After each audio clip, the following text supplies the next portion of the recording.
Paul. Hello, Mr. Silverman. Good day to you, sir. Pip, pip. Good day. It was my birthday yesterday. Oh. What did you get me for my birthday as a friend, as a long-term friend? What did you gift me on my birthday? We don't do that in my circles. We don't do that. We're grown-ups. In that case, going forward, would you like me to not bother getting you nice things for your birthday, like Tommy toys and games and? I gave that away. Great. The pinball thing. Yeah, no, we're over. That's it. It's fake walkout, everyone. He's back. He's already back. No. Oh, come on. I am committing to this. You are a bad friend. You are a bad friend. Paul, that's not true. A bad friend. Can I just say, every year, in my defence, you're a selfish person.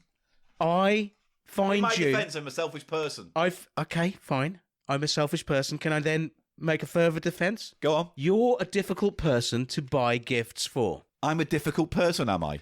After all I do for you. I mean, yes. You're a difficult person and a difficult person to buy gifts for. It's my 47th birthday. Big deal. My birthday is a big deal. And it is. And the fact that you don't care about it is heartbreaking. Anyway, you are a proper horrible person. I don't think I am. Selfish. If I see something, Paul, you're difficult to buy for. What did you get? What was your big present this year? I didn't really have one because everyone's on the bones of their arse, so I didn't really get anything. Everyone's on the bones of their arse. I love it. You've gone Welsh Scouse. But my partner did get me a stack of magic trick cards to play and a Systema metal detector toy. Systema? From a charity shop. Systema, they make those... shitty Game & Watch knockoffs, Oh, I'm thinking of... There's a brand called Systema that make quite high-end Tupperware. I don't think that's the same company. No, I don't think so. But it's cool with the little catches, you know what I mean? Yeah. With the catches and the rub. I love Tupperware. I believe Systema. I love little boxes, little plastic boxes. Wink, wink. Anyway, next birthday's coming up. If you dare get me Tupperware for my fucking birthday. No, I'm saying for me. You get it for me, mate. All right, okay. Maybe for Christmas. Maybe I'll get you some lovely Tupperware for Christmas. Thank you. Small ones. Oh, the doomed nature of the middle-aged man. Where we thrill over the option of a present from the Tupperware clan. From the Tupperware man. The Tupperware man. I'm the Tupperware man. I'm the Tupperware man. Oh God. Put me lid on. Put me lid on, lad. Put the lid on. Now. Tupperware man. Now that this intro has properly died in your mouth. Yes, that's it. You've done it again. What? When did we go from doing something known as the cold open to the intro all of a sudden? You've changed. I haven't changed. You've changed. You're trying to be all mature. I am more mature. Pip, pip, I am more mature. Pip. Pip, pip is what the gentry say. Why is it called an intro now and not cold open? This is a cold open. Okay, fine. It's still a cold open. No, because the intro is what happens. Both of those. Cock swapping. As in, like, you're in an orgy and there's all cocks coming at you and you, like, swap them around. Dear. Oh, cock swapping beats. I'm going to make a note of this. Why you can make notes? Cock swapping. What are you making notes about? You'll find out. I'm making notes. I'm going to make a report. Cock swapping. There we go. What time is that? 4 minutes in. 4 minutes in. Right. What? Okay, cool. What are you doing? You'll find out. Performance review. End of year. Oh. See if you get your Christmas bonus. The Tupperware. Yeah. You won't get Tupperware if you don't pass your test. How about that? Okay. Instead, I'll get you a weak, wet cardboard box. Oh, you a piece of coal. That. A bit of coal inside a wet cardboard box. A flimsy wet cardboard box with the words "cry" written on the side. That's pointless. Anyway. And I'll tell you what else is pointless. This ongoing, painfully long, drawn-out cold open, which has no momentum, and now awkwardly will shift into the theme tune. Like this. Okay. You've awkwardly-ized it. Press the fucking credits.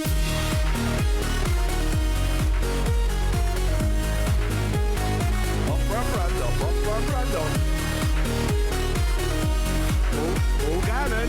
Eli Silverman. Welcome to CheapShow.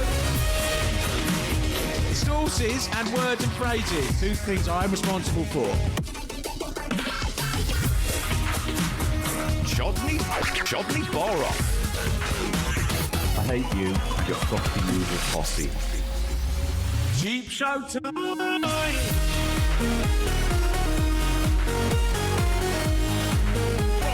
CheapShow tonight. It's the price of shite.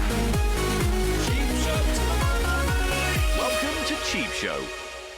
Go on, mate, bring it in. All right, then. This is Cheap Show, everybody. It's your economy comedy podcast. Pip, pip. Where me, Eli Silverman, and him... I can approve, I can assure you that is Eli Silverman. And him... Paul Gannon. Go through the bargain and shops. Can you assure that the audience that I am who I say I assure am? you that is Paul Gannon. I can assure you. Just want that made clear. I did. I have made it clear now. Good. Paul Gannon. Any confusion over who hosts this podcast? It's Eli Silverman here. And I am still Paul Gannon talking to you. And I'll put a double seal of approval that I assure you that is him. Boff, boff. Don't do double thumbs up. Don't do it. I'm doing it. I can do double thumbs up if I want. That is Dougie Questions trademark. And Dougie Questions is a character ancillary to the main podcast that exists in the Cheap Shots series of videos we do for YouTube on a fortnightly Cheap Shots, everybody. basis. Yeah. Right. You've lost my train of thought now. I've lost your train of thought. It was more of a children's Matchbox toy of It thought. ends up being about you tossing off a horse or something like that. No, it doesn't. It is. I was not going that route. It is. It always ends up being that. You always shout at me for being like base and toilet humoury. But if anyone's going to wank off an animal first in this show, it's you. No, neither of us. Yes. I would never. I'm more of a dog man when it comes to fiddling. Oh, wow. Biggest revelation of my life. But he's more of a dog man. You heard it, everyone. But you're at last. more. This is what the dog fucking joke has come to now, Paul. You saying I'm more of a dog man on a podcast that you put out. I'm more of a dog man. Stop. Yeah, but I've got like that. I'm not going to say what animal I'd like to bone, okay? But this is with you. The difference is you're you're more of an omni-animal fiddler, aren't you? Why would you choose all God's creatures? Anyway, bees, it used to be bees. Oh, and then bees ants. are nice. Bees are nice. And then you had to have a little moth sensation for a while, didn't you? You have to grab them by the wings. I don't like moths. Yeah, you used to say you are. You used to say you did. I didn't say then shit. You've dabbled with horses in your time. I haven't You've dabbled with... You've definitely been interested in cats as well. Mate, I'm a one-dog man. Well, you're dirty. You're a one-dog... What poor dog? Is he in the basement here? Yeah. Oh, my God. His name's Apollo. Apollo dog. Please. And he eats... Where did you nick that from? No, I didn't. What do you mean I nicked that from? The dog. I got it from the street. I bet there's some cartoon or something where their dog is called Apollo. Maybe. I don't know. Go look it up then. While I introduce the show. No, I'm introducing the show, and you've totally derailed it. Go on. Derailed my train of thought. The Economy Comedy Podcast with me and Paul, where we go through the bargain bins, charity shops, bonzo sales, don't know what that is, and Poundlands of Great Britain to bring you the treasure we find amongst the trash. Amongst the trash. And what treasure we got coming up on the show today, Paul? We're going to take a little potted history through the member berries of yesteryear as we investigate a comedy music sketch group that was incredibly popular in the 70s and 80s and not so much popular in the 90s, but 2000s, that's a long time. 2010s when it all got tragic. 20 years is a long time for something like that to exist and stay on telly. God bless Blackpool Pleasure Beach and Pantos is basically what it comes down to. They're the dark underside of sort of variety until no one wants them anymore then. Until no one wants them no more then. No more. And then it's all weird, dingy things. And like having a new career as like a hypnotherapist. And going on the James Wales show. And editing all this I learned from bloody Stuart Millard's videos. But like one of them ended up working with Keith Harris and edited his like best of video and then spelt Keith wrong. So Keith Harris, one of the worst hacks of all time. I know he was a kids entertainer, but wow. But this is the thing about Keith Harris, isn't it? It's like, kids entertainer, front and centre. However, he was bad at that. However, they tried to make him a mainline, prime time show. And that didn't work either because it was a kids act. And such a hack. Anyway, we're not here to talk about Keith Haring. I mean, Harris. That's the artist. Oh yeah, Keith Haring's the artist. Hey, I'd like to see something AI would do, wouldn't it? A picture of Orville in the style of Keith Haring. Oh, I thought you meant like Keith Haring with Orville on his lap doing the voice. Well, what does Keith Haring even look like? He's like an artist, scrawny guy. But the thing about him is his art, isn't it? So like an Orville-shaped Keith Haring art. An illustration of Orville in the style of Keith Harris. Oh, now that would work. Haring. I wonder how that would work. Paul, whilst we're on Keith Haring, the operator of Orville, we do need to No, it's Keith Harris who's the operator of Orville. You're fucking losing it now, Grandad. Sundown, Eli, he's losing his mind. Sundown, Eli, why is on kind? I have that dance record The Orville. We've done that I on wish the I could podcast, fly. No, we haven't haven't. we? We have not. You keep. Have we not You done keep that? vetoing it I've at the never last vetoed moment. it. I've just. We were going to do it in the live show. We were going to have it playing at the live show. Let's do it this live show then. There we go.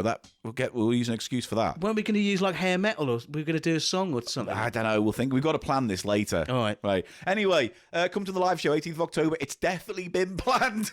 What are we going to actually discuss then? Well, I don't we're think talking you've about said. this, and then we're going to I don't play. think you've said what that is. We're going to save it for the segment. It's a nice surprise, isn't it? Okay, fine. You hang a lantern on it. Chekhov's gun. It's that whole thing, isn't it? It's not. Though, It 'cause is. You haven't said what it is. No, I have, because I've said it is a thing. not. I've said it is a thing, Do you know but what? I haven't said what that thing is, but I've hinted at what it Chekhov's could gun. be to keep engagement going. Chekhov's gun. Yeah. It's more like a sort of wide. What? It's such a, you know. Well, it kind It's of just everyone knows- foreshadowing, isn't it? Yeah, but that's why it's called Chekhov's gun, because it's a shorthand to tell everyone what you mean. Right? So it's fine. Could just say the word foreshadowing. No, but That's no, one word specifically, and it's a not two. narrative thing, isn't it? Foreshadowing can mean anything, really. It's a broader statement than saying Chekhov's gun, which specifically speaks about narrative. Do you think Chekhov used to go around when he had a lady and he used to go, hey, do you want to see Chekhov's gun? I'll tell you about it now, but you'll see it later. You know what I mean? No, 'cause I'll he tell was- you about he it was now. Russian. Yeah, would yeah. you like to see Chekhov's gun?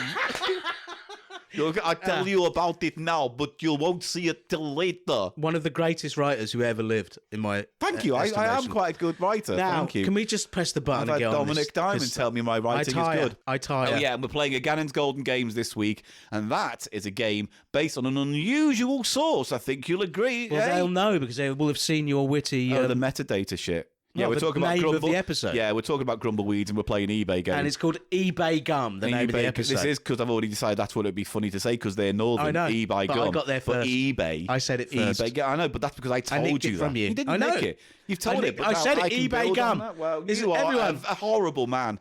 Once again, proving how horrible you are. Look, if I see something for you, forgot my birthday. I didn't forget it. I Forgot my texted you. birthday, Don't even and listen you to don't this. even like surprises. He's like, oh, I tell didn't him all forget it is. your birthday. Do you want to see my cock? Here it is, love. It's all out now. It's all come out do now. that. It's all come out now, love. It's all done for me. What? Just saying, you'll always just skip to the end, don't you? No sense of pageantry, no joy in the art of suspense. Is that what you call foreplay with a lady? Pageantry? Yes. You like go, here comes the man, marching up the queen. I do. I march up and down the bedroom. And you tweak the nipple. No. Like that. She's lying in bed. Put the thatch on. You're wrong. She's lying in bed. Oh, here we She's go. lying in It's going to bed. be something disgusting. And then, right, the door flings itself open. Flings itself open. And then What you hear, door? dum, dum, dum. As in Bedroom her door. fanny? Bedroom door. Oh. She's lying naked on the I bed. thought you were saying the door, you know what I No, mean? the back door. The bedroom door flies the back open. Door. Does that Shut fly up. open? Shut up. Big poo comes Later. out. Later.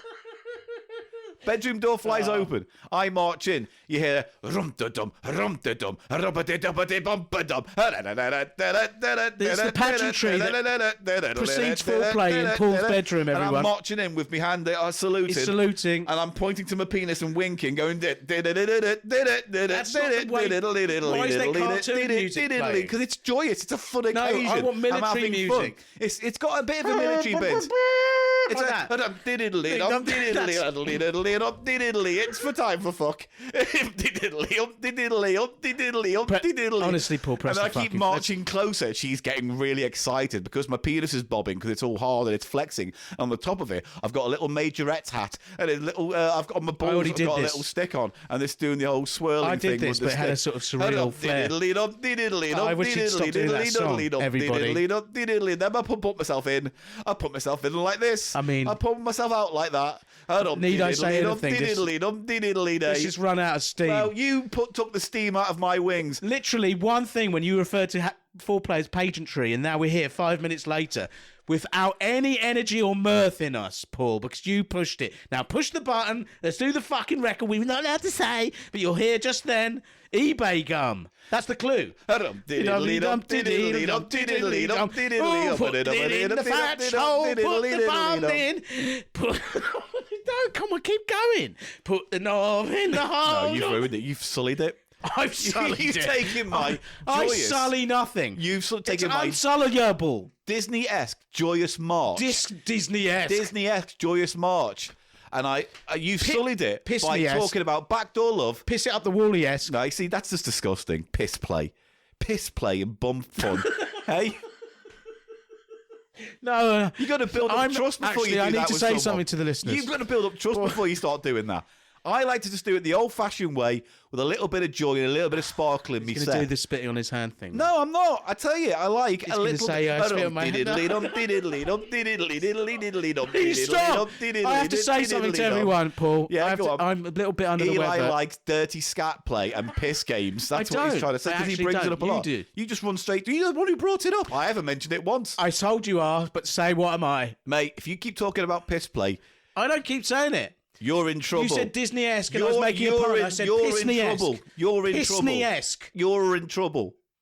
You're in trouble. You're in trouble. You're in trouble. I didn't get that actually the first I know, because you speak over me and I have to keep on going through. So all I can say is, ladies and gentlemen, once again, Paul's one. Yes. Can I say something to them before we press the button? No, because I'm going to press it now. So whatever it is that you need to say is going to be cut short and not included in the final edit. Say it after. I mean, you can say it right now, and I will just cut it out in the editing process. Why be nasty? I tried to play along with your game. You didn't. You talked over me, and you wouldn't. What, when you were going a diddly diddly yes. diddly diddly? Yeah, you're belittling it. I always have to sit back.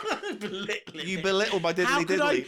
I can neither sully nor belittle. You belittle my bediddly. I can neither belittle nor sully your level of humour because it's already completely sullied. What a horrible man. And little as it can be. There's no belittling something that's already microscopic. Terrible co-host. There's no belittling something that's already microscopic. And sullied so bad. 4 minutes of this argument. Ultimate sullied. Another 4 minutes of this argument. Ultimate sullied.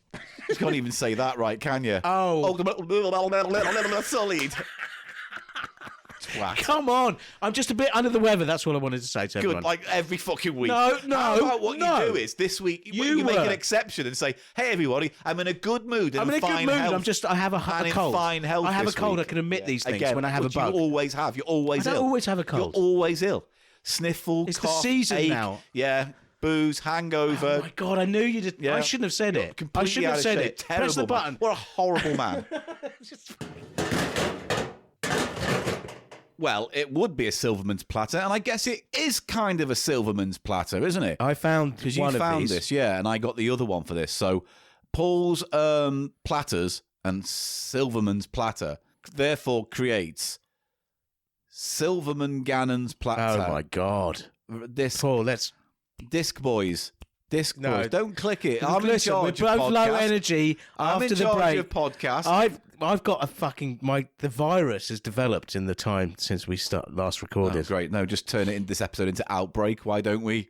Did a nasty monkey bite you on the knobber? Did it? Is that what happened in Outbreak? No, someone got bit by a monkey in Outbreak, and then Dustin Hoffman goes, "Wow, got a monkey. Where's a monkey?" Are you doing impressions because we just listened to the Grumbleweeds and maybe I've let it go. Oh, he's let it go, ladies and gentlemen. Yes, all that pageantry. Oh my gosh! Oh, please. Anyway, I'm actually burning up here. Tell me where you found this record, please. I cannot remember, but it must have been a charity shop. Fine. Okay, cool. It's in great nick. It is in great nick. You've got it behind you. It is from a band called the Grumbleweeds. Isn't that right? Grumbleweeds album, it says. Now, on the front cover, yes, Paul, why does the album have a little yellow mark through the L there? Because the album is officially called Grumbleweeds All Bum. Oh, so that's like a comma between all and bum. Album. So it's basically saying the word bum is funny. Bum. Yeah, so get rid of my name is Al, and my second name is Bum. Yeah, or album. Whoa, that's not a good joke to go with for their first album. Is it their first album? No. But we'll get to that in a minute, because until you brought this to my attention and dropped it off in my flat and just waltzed out without a care in the world, I'd realised we'd never really talked about the Grumbleweeds on this show, even though they pop up all the time throughout the 70s and 80s on like entertainment. I remember it must have been, were they still going in the 90s? No, their heyday would have been late 70s to late 80s. Yeah. They had an ITV show that ran from, I think, 86 to 89, and that was their last gasp of proper TV. I saw them. I saw it on TV. Yeah, it was on ITV. It was reasonably successful, you know? So effectively, the Grumbleweeds were a musical group that ended up folding in comedy to their live shows and their performances, and then that got them a break on Opportunity Knocks. Right. That they either won or they did very well on. enough to get them more gigs, a Radio 2 comedy show. They started on the radio. Their big break was they did things like the Wheel Tappers and Shunters Club for the BBC, which we've talked about briefly in the past, but effectively that was a variety show on BBC that affected a Northern working man's club kind of show. So it was like Northern comics, Northern acts, variety, magic, striptease even some bloody weeks. Whatever happened at a working men's club would be at that show. And they got a break on that. The same as Little and Large and Cannon and Ball. They all appeared on the Wheel Tappers show before. And these are all people from the Northwest, generally speaking. Well, yes, because it goes back to, without going on a derailing kind of thing too much, is that effectively comedy before the 60s was kind of regionalised more than it was. So if you were a Northern comic, you worked in the North. Southern comics worked in the South. Yes. Unless you were big, you would never really stray out of your kind of postcode by and large. And then the Beatles were a huge success, right? And Northern accents and accents in general became more accepted on the BBC. The received pronunciation was shoved out and more friendly, welcoming Northern voices were brought in. With the acceptance of Northern accents in general, the BBC was being more representative, and certainly ITV was more representative of the working classes audience that were becoming more affluent, getting TVs and things. Yes. And they were reflected more. Long story short, bands like the Grumbleweeds, the Black Abbots, which is where Russ Abbott eventually came from, because he was a drummer in a band. Right. And then he started adding comedy to his live shows because they were touring Northern shows kind of thing. This is about the same time as people like Jasper Carrot and Billy Connolly would have been all on the folk circuit. It's the same sort of route from being musical and playing clubs to being a comic. Do you see what I mean? Yeah, and it's also more transferable skills to radio back then, But also both from the same part of the world. Well, he's from Scotland, obviously, Connolly, but... Yeah. But no, effectively, the rule still applies. It was like, all of a sudden, it wasn't uncommon to see Northern taste reflected on what was initially a very buttoned-up BBC, Absolutely. Right? And the Grumbleweeds got through off the back of that, especially because shows like Opportunity Knocks would also bring in people from around the country. Yep. And even if you look at ITV at that time in the 70s, when it was all region-focused... Right. Very few of those shows were national, apart from the big shows ITV had. And just to be clear, Grumbleweeds did end up getting a national ITV show, yeah. On a Saturday or something, was it? Without looking at it right now, Okay. I don't know, because I had a quick look at Wikipedia, but I wanted to just kind of give the gist of what the Grumbleweeds are. Anyway, the album You Got Me is their second album. The album. The Grumbleweeds album. The first album in 1971 was called In a Technicolor Dream, all spelled incorrectly. I want to get that. They were formed in 1962. Yes, you boy. Yes, put your hand up. It says the Grumbleweeds are on this album. Yeah. Obviously, before we get to that, the lineup did alter over the course of 30 years or whatever the fuck. But yeah, go on. Colin's meant to be there from the beginning, right? Yes, and sadly was there till the very bitter end. But it says here, Yeah. the Grumbleweeds left to right are Graham, bass, Yeah. Morris, rhythm, Yeah. Carl, lead guitar and moog, Robin, drums, and Albert, lead vocal. Drums. Oh. Robin on drums. Also one of the better musicians. Yeah. And Robin formed the group. The drums are pretty good, aren't they? No, before we Yeah. go, we'll get into it in a little bit, but musically, nothing to complain about. They probably were they were obviously well-drilled sort of club. Session group kind of thing. Yeah, almost. club act. Yeah. Like, So Robin, the drummer, is the one who's quite good with all the impressions, I believe. as well. Yeah. He was originally a jukebox mender. He would go around fixing jukeboxes in Wow. the 1960s. That's He a was- real 60s profession, isn't it? Yeah, he was fixing a machine in some cafe and saw Maurice Lee, who said was rhythm, right? I think he's the tallest one with the biggest hair and the beard. Morris's rhythm guitar, yeah. Okay. Oh, he's the big hairy one. It looks a bit like a gib. Yeah, he was another long-standing member. Yeah, that's the one. He's got such a good look, man. Yeah. Cheesy. They're all in their club suits on this. They're tuxedos on the cover. Yeah. You can tell that was taking after a gig or before a gig at the Butlins in Prestatyn. Something like that. Something like that. So, yeah, they got together initially because he heard him playing guitar and went, oh, I can do this. And then they got another guy in called Graham. He joined as well. They all found that they could play different instruments. Apparently, Albert, who was I think Albert's the short guy in the band. Yeah, that one. He apparently, if I've got this right, was an opera-trained singer. Oh, there's an opera bit on the record, isn't there? Yeah. Yes, lead vocal, Albert. And he also had his own microphone, so that was quite handy for the band starting out, apparently, as well. He's also clearly smoking a cigarette behind this bloke's fat head. Yeah. And they've said, put the fag. Put it out on his head. The photographer's gone, come on, put it out mate. his head. Don't smoke. Just put the fag. So anyway, they all got together, 5 of them eventually, and they performed at the Battle of the Bands, organised by a Leeds-based newspaper, on the same night, 28th of June 1963, that the Beatles played the venue as a second to the bill on Acker Bilk and the Jazzman. Acker Bilk you see in charity shops. His Huge. records. And all he did was play the clarinet, right? But he was huge. Trad jazz. Trad jazz. That's what it was known as, trad jazz. Why? What does that mean? Traditional jazz? Yes. So because it was more like that sort of... Isn't jazz by definition untraditional? No. Trad jazz is more like the... what do they call it? No. Oh my God. That's not jazz. You're doing scat singing.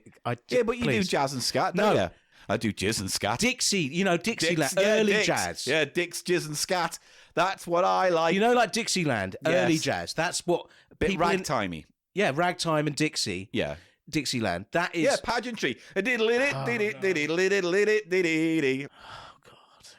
What? You killed my... I'm trying not to be feverish and making it worse. But yes, there was a big movement with people like Acker Bilk. Oh, I could do a big playing movement. What was seen as trad, because by the 60s, like 50s, you've got bebop, new bop, all of these more avant-garde, people like Miles Davis coming through with different contemporary jazz. Well, I tell you what. There are different genres of music, essentially. Yeah. So anyway, they were on the same bill as the Beatles, basically at the same venue, blah, blah, blah, blah, blah. And I tell you what, before we go any further, let's play something from this first album, a little snatch of Grumbleweeds. What are we going to play? Well, I was just thinking playing something from the beginning when they were... Play some of that funk, the funk groove that starts the album. No business like show business thing. Because just for a bit of preface to this...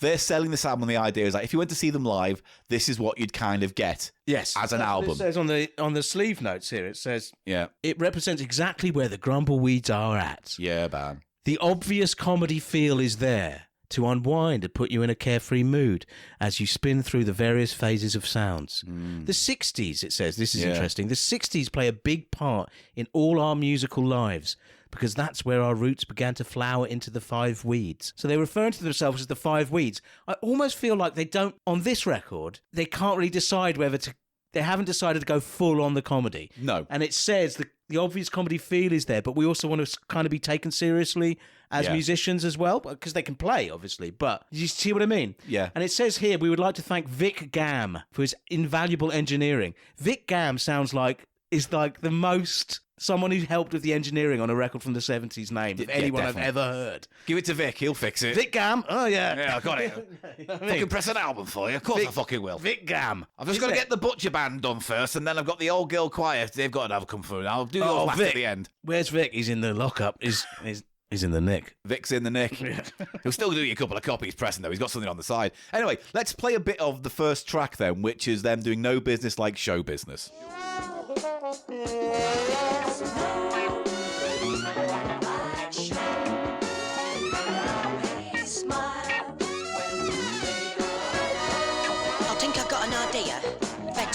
I think I'll be an act on the stage.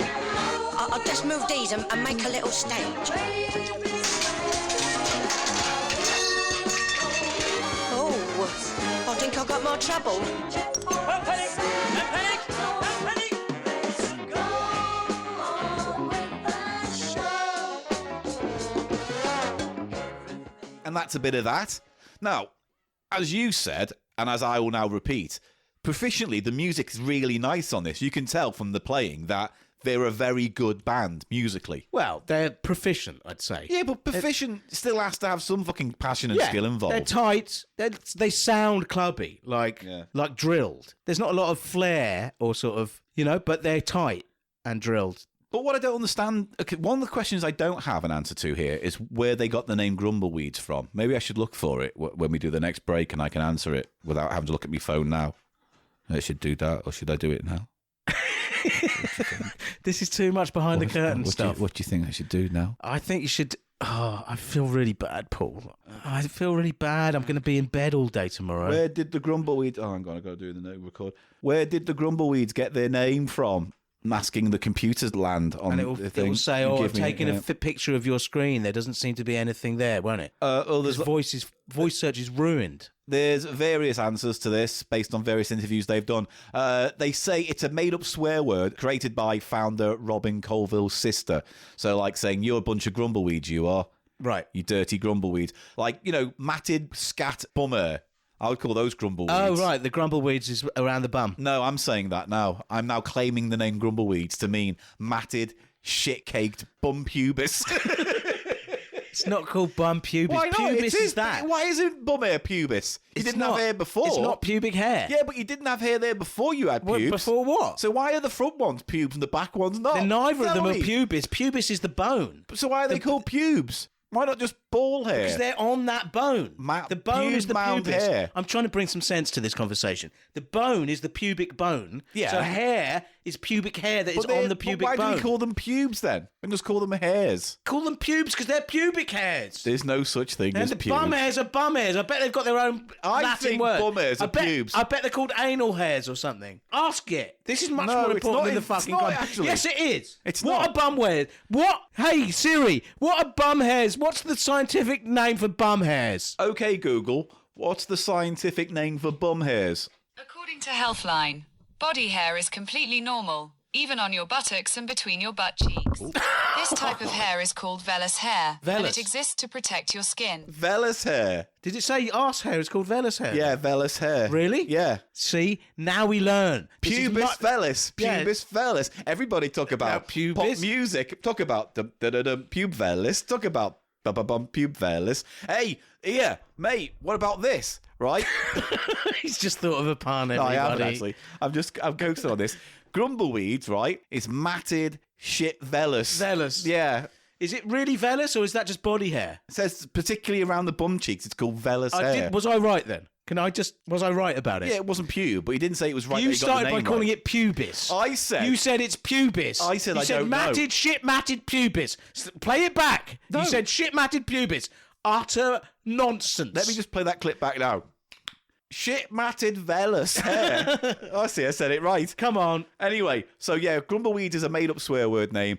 In 2004, Robin tried to recall where the miserable-sounding name came from and explained that his sister used it to make up her own. She used to make up her own swear words, and Yeah. that was one of them. That seems likely. Then they said it potentially held back our career in the music industry having that name. Well, also the fact that you put jokes in held you back, you know? Maybe, but I kind of feel that to him. To be fair to the Grumbleweeds for a minute, that's kind of sad because, yes, maybe the name itself held them back, whatever. But, like, what they were doing was the popular trend of the time.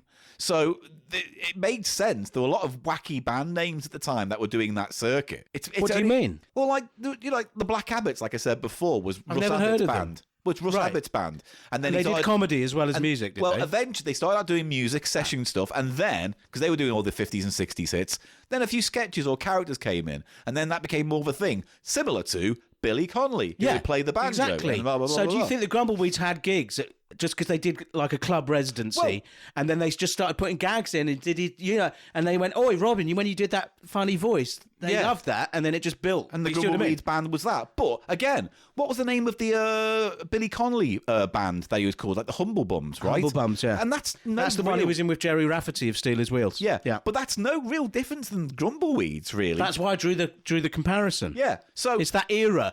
That era seems to be filled with people who started off as musicians. Yeah. And then sort of fell into being comics. But the tragedy is that they kind of strangled their own career by adjusting to the popular trends at the time. Meaning that when you get through your peak years, all of a sudden the things attached to you as a brand are out of favour, and it's harder to rebrand yourself with a name like Grumbleweeds. Yeah, I can see that, yeah. That's all I'm saying. It's a weird name, and they could have gone with something maybe that would have worked better if they wanted to be a pop act. Come on, baby, let the good times roll. Come on and let the good times roll with the Grumbleweeds. Dizzy, The album that's one big party. I'm so dizzy, my head is spinning. The more I see you, 14 fun-filled favourites from TV's most fun-loving stars. it's all for the sake of rock and roll. It's great music for good times. Let the good times roll. The Grumbleweeds on album and cassette now. but they're also not very poppy. It's not very like, what are they saying? They didn't have like a big novelty hit. No, like the Wurzels had. No. Several. Yeah. I want to be your combine harvest or whatever. I'm a cider drinker. Yeah. All of those. You know what I mean? They're almost. I always get them kind of confused with the Wurzels in my mind because I don't think outside of their theme tune they did anything original. Yeah. I think it was all covers and spoofs and genre likes. And a lot of it is impersonation. Certainly the first album was more music heavy. Yes. With a few comedy sprinkles throughout. Whereas the second one is far more sketch forward, character, impressions, and the music is like in between those and bits. It's not as good. The quality's gone down, if you ask me. It's not even like its quality's gone down. It's the just focus like, has shifted more to the comedy completely. Yeah. And if you like it, great. If you don't, then it's probably tawdry to sit through. The thing I enjoyed most was the Old Man River, because that had some actual, and it reminded me of that Stan Freberg song, the Banana Boat song. Yes. Come in again, all of that. I wonder if that was basically not stolen, but like heavily. It seems like it, because it's very improvised. similar. Yeah. Someone starts a song and then someone interrupts and says, no. Can't do that. Yeah. Can't say that. Change that. You got to do this. Which is exactly the same structure as the Stan Freberg song. Yeah. Banana Boat or whatever it's called. Old Man River, that old man river. Excuse me. Sorry. What's up? What are you doing? Old Man River. Old man. We can't do that, you see. We can. No, well, you can't sing old. Eh? You might offend some of the senior citizens that might be listening to this record. Old? Oh, you can't sing that. All right, then what do we sing? Elderly. Elderly. Yes. Mousetrap. Thank you. Elderly Man River, that elderly man river, he don't know nothing. Excuse me. Oh, how can you? He don't know nothing. Well, it doesn't know note. Oh, there are children listening to this record. We have got to set a good example, haven't we? Oh. Yes, he don't know nothing. He doesn't know anything. Doesn't he? No. Oh, flipping hummery. Elderly Man River, that elderly man river, he doesn't know anything. He must know something. That elderly man river, he just keeps rolling along.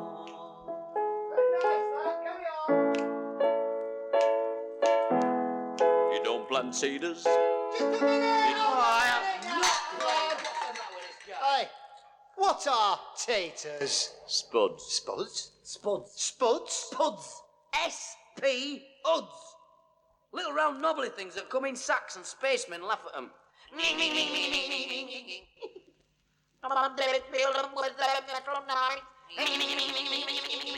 Yeah, whatever that is. But again, the One of my Grumbleweeds favourites. are fine. It's like they popped up everywhere in the 80s. They had their own TV show.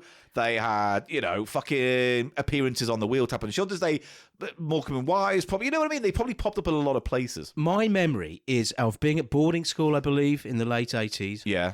And watching a program that wasn't their program, but then they had a big sort of section of the program. Am I hallucinating this? It was like someone else was presenting the program, but then it was like a Grumbleweeds, a whole sort of extended Grumbleweed segment. I don't know. I don't, based on what I see on and I the thought at the websites. time, I remember thinking at the time, who the fuck are they? Because they seemed like well established, like this was a thing. Yeah. But I'd never seen it before. It's like a bit like Roy J or something like that. Well, do you know who they remind me most of? The Goodies. Yes. Now, although the Goodies and these are completely separate, completely divergent origin stories in terms of taste and style, their music albums have a lot of similarities. Yes. And certainly Bill Oddie is the most frustrated musical act. It's like, at least the Goodies had hits, right? Yes. But I always feel like the Bill Funky Oddie... Gibbon, do, the Funky Gibbon. Yeah. And that big one. The Santa down the chimney one, whatever that one was. I saw Santa kissing lady, my mummy kissing Santa Claus. So, I can't remember. But they had a few hits. In Betweeners was another one. I tell as you well. what, it's the classic charity shop box of sevens where you're flicking through and you see the Funky Gibbon and you think, the Funky? That's the Funky Gibbon. Yeah.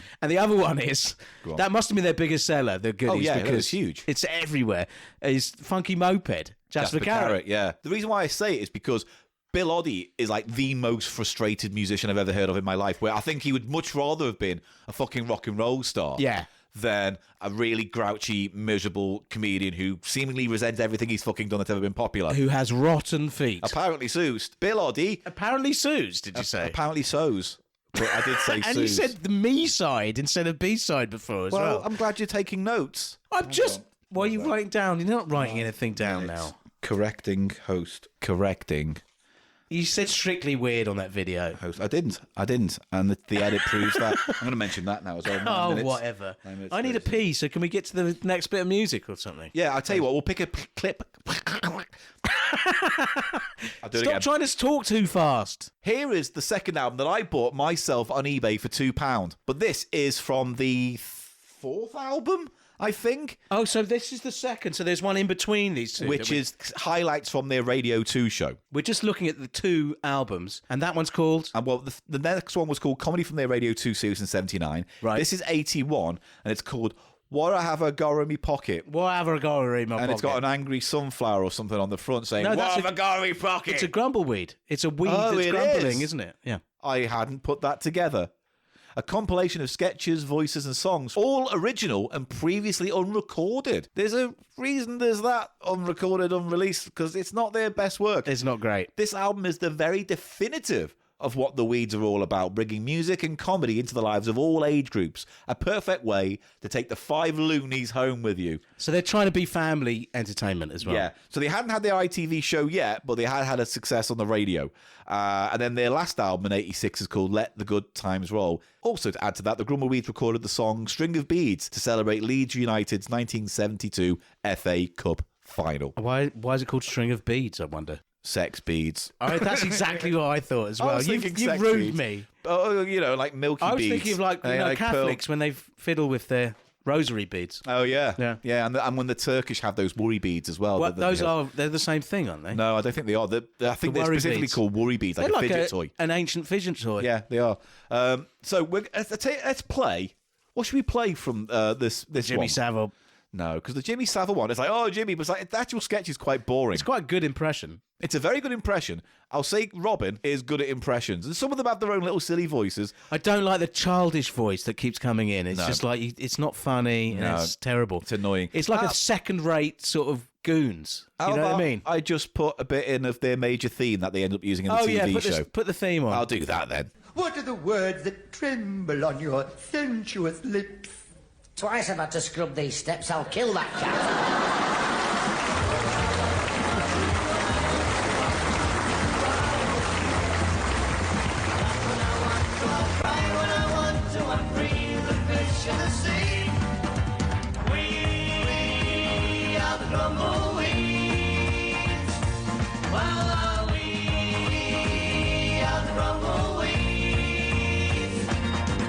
Mr. Ted Partridge from the Midlands has claimed that for the last 25 years, not a single word has passed his lips. How's that? It talks down his nose.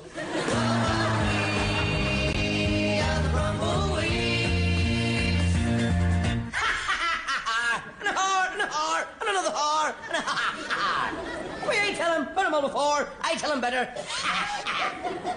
Did you hear the one? I did. I'll tell you another. Okay. Did you hear the one about the Irishman who stole a calendar?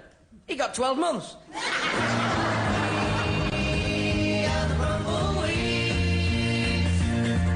For sale, large friendly Alsatian. And 12 pairs of trousers with the botties ripped out. So, unlike a lot of comedians we cover on this show that have released stuff, I don't feel dirty from having listened to the Grumbleweeds. Now, there are a few gags and impressions that they do, which in today's society, they would get scorned at for certain phrases. Yeah, but they're trying to be family, so it's not a lot of blue stuff. No. It's not like overtly nasty racist stuff. No, is there's there? none of that. No. There's none of that, Which is really. cool. It's obviously got its time humour, but ultimately, it's like these albums are genuinely inoffensive and speak to some extent of their talent. Yes, and obviously they had some kind of longevity as a group. I wonder what happened. Some of them passed away? Well, yeah. I'd like to know what happened to the Grumbleweeds, Paul. The potted version basically is this, is that after the 80s, that their kind of peak was gone, right? So they started doing more kind of end of pier shows, summer seasons. Yeah, because by the early 80s, you've got the young ones and all the alternative stuff coming in. That wouldn't have affected them too much. It was just they had their moment in the sun. Yeah. Based on the climate of what light entertainment was back then. And they never got really huge. They were on TV, but they weren't really big. They didn't. So then they started doing Butlins and Pontons and those kind of things, which is where I saw them. I saw them live at a Butlins Inn. I want to say You went to a Butlins back in the 80s? Yeah. Wow. No, this is in the 90s. Okay. This is I want to say 93, something like that. 94, 93. And they were doing a show out the main stage. And it was, to be honest, packed. I remember it being a packed show. And based on the albums we've listened to today, it seems like memory they did something very similar. Songs that wouldn't get started, proper covers, mega mixes, sketches in between the things. That's their act. It's a very much a sort of blend of music with the comedy. And when we were listening, I said they're taking a lot from other people who innovated, such as Spike Jonze. Yes, yeah. They're taking sort of a lot of, and some of the references are quite clever. For example, at the end of that song, they have something blisters or something, which is a reference to the Beatles' Helter Skelter, which off the White Album, which famously has Ringo at the end. I got blisters on my fingers, and also it was the Smash reference. The Smash Monsters reference, which is funny enough. It was fine. But what I was going to say then about the albums, you fucking did it again. You interrupting cunt. I'm sorry. I was just going to say, So, okay, after Have that... you remembered? I know where I'm going. So, in the 90s, yes, it was all trailing off, summer seasons, you saw summer live. camps, Yeah, that's blah, where blah, you blah. were. And then it gets a bit tragic. It's like, Stuart Millard did a video on James Whale, and James Whale... was a cunt. But also, he has one of the Grumbleweeds sitting off to the side. I think it's even Robin. Oh, no. And at this point, he's now a trained hypnotherapist, and he's trying to hawk his wares, and he's doing bits and bobs. So I think towards the end, and certainly the last decade of, I don't know, whatever, it's all been a bit, scrabbling for any attention, because all the others are either gone or dead now, and I think Robin's the last one standing. And he's still around to this day? I believe so, unless Wikipedia is currently out of date. Right. But anyway, out of all that then, let's wrap this up. The Grumbleweeds, Eli, is it a splatter or a platter based on what you've heard today? I'd say the album was more of a platter, and the Wara Avagora in my pocket, much more of a splatter. Yeah. I'd say that. What would you say? I would overall give them the platter, but yes, there is a marked difference between that first album we've got there, which is a bit more kind of musically whole. It has more class. It's a little bit more classy. Feels more produced to be a slightly cheesy comedy album. Yeah, and just not as good. No. And their costumes change. It's funny to see. On the first album, they're all in their blues, in their blue suits. But on the back of the first album, they're all in their sort of we want to be legit, sort of heavy, hard rock, sort of. They've got that kind of classic sort of flares, 70s look, long hair, like a rock band. Yeah. But then by then, they look like they're in Chaz and Dave's private club or something. I mean, that looks like the corner of Mecca Bingo in real in 1981 or whatever. In the 80s, they've got much more casual gear. This guy's got like a sports... He's got a shirt open with a big gold chain. Yeah. And the little ones that down. I like the Paul McCartney half-done tie suit combo trainers. Yeah, that's what thing. I mean. What do they call it? Sports jacket they used to call those, didn't they? Yeah. Anyway, there's the Grumbleweeds, finally covered on Cheap Show in reasonably fine detail. Grumbleweeds. We're the Grumbleweeds. Rest in peace. Yes, but I'll give you 5 marks for cheat. Don't give up your day job. I want to tell you a little story. You see, people in show business are like miners. They smile when they are loved. Yesterday I told you you were not your boy. That night you opened and there you are. Next day on your dressing room they hung a star. Let's go on with the show.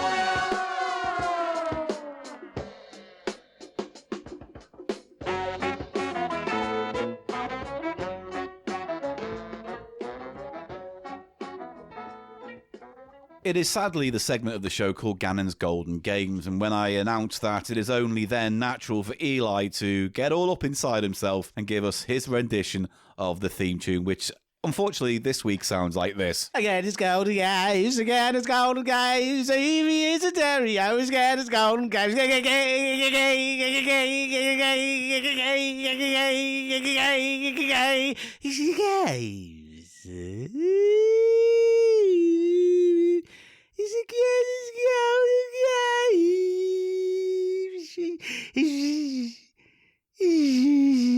I'm Dario. I'm going to ask you to stop because I Dario. was getting dangerously close to slap time. Slap time. So this game, I confess, I'm going to need you to focus while I do this next I bit. can't focus. You're the reason why I fail. Oh! Whoa!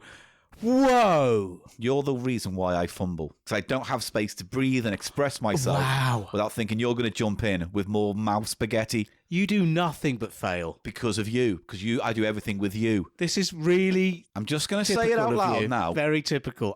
You fail because of me. This is your whole paradigm, isn't it? That you've built up over the years. I don't need to build it up, mate. It was cemented from day one. You are my Achilles heel. Professionally. And as a friend as well, forgetting my birthday. Here we go. You're just the weak link. Don't you think you're a tough person to buy presents for? No. Get me a pin badge. Get me any old pin badge. Add it to the wall. I've got loads of pin badges. Oh, I don't. Give me a pin. Right. Get Do you me want a pin badge? I've got one here. No, I don't know. You see, this is why you're shit.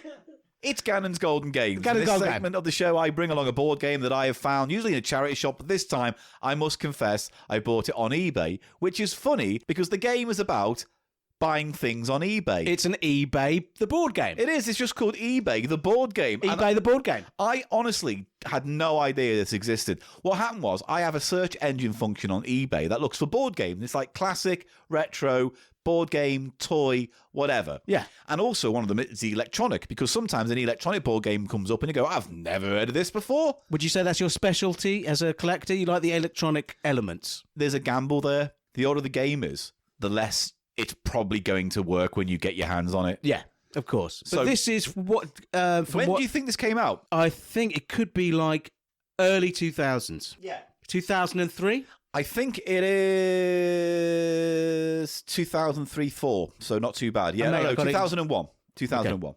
So eBay had only really been a thing for... I can even look up now. eBay, American multinational e-commerce company based in San Jose, California. eBay was founded by Pierre Omidyar? Sorry, sir. In September 1995.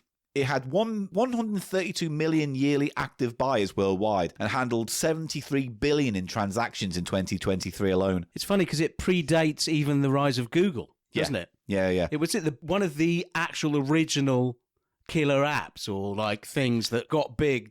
It survived the dot-com boom. Yeah, put it that way. that's what I mean. It's almost like symbolic of the dot-com boom, but it survived it, didn't it? I mean, in many respects, there's been no real competition to eBay. Facebook Markets. Maybe, but that's really untrustworthy. At least with eBay, you can get warranties. If you buy it on a credit card, they can protect your money if you're ripped off. I think you have far more like stability buying something on eBay than you would with Facebook Marketplace. Anyway, you used to work essentially as a seller on eBay, didn't you? No. What happened was when I first met would then become my wife, we spent a summer in LA where I got to meet her family and parents. And part of the way for me to spend a few months there was to get a visa, do a bit of work, and earn a bit of money. And one of the things they asked me to do was her parents were business managers for certain celebrities. And so we were asked to go in and log. So, for instance, they own some properties. And it's like people like the head of MGM rented one of their houses when they moved out. Yeah. They wanted to sell everything that was in there. So then I would go in and look around at everything that he had, take pictures, and then put them up on eBay. Yeah. And it was this guy had like rare retro radios from the 50s. He had A lot of stuff. a lot of like halophane lamp shades, which are like things that hotels get made and they're really expensive and fragile. Like those fixtures in a hotel, yeah. So for about, I don't know, like 3 months of my life in late 90s. I see. Okay. I helped sell things I on had an eBay. impression that you'd actually sort of did it as a job for a few years. Not or really, something. just a No. way for me to kind of earn my keep while I was out there. Right. And earn a bit of money. And to be fair, through it, I got to clear my student debt before I finished Did university. they paid you a commission on each sale you made? Yeah, or- basically. It was. Okay. Yeah, so good.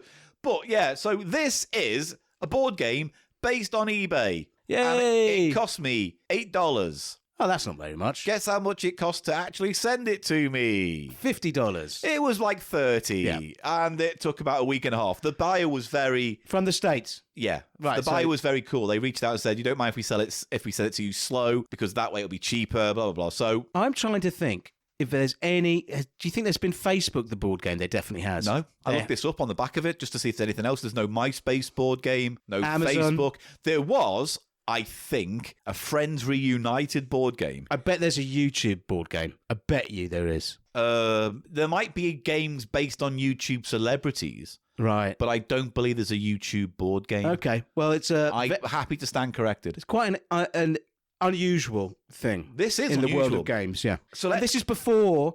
This is when eBay was sort of seen as something good, and the whole of the internet had been sullied by human grotesqueness. Yeah. You know, it's very much. It's giving me a bit of a nostalgia from when there was some optimism in the world. Early 2000s, mate. It all could have been so beautiful. I wish I hadn't blown it. Right, we're not going to go down that rabbit hole. All right, we can't. So let's get into the game. You.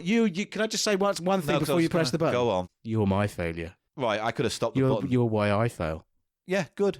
Good. Yeah. You just want to drag me to hell. Is that what you want to do? I don't care about you, Eli Jacob Just Silverman. press the button, you dick. Now you see, Come on, guess what happens when you keep the show you're going. unpleasant. When you you're keep the disagreeable. show, you're disagreeable.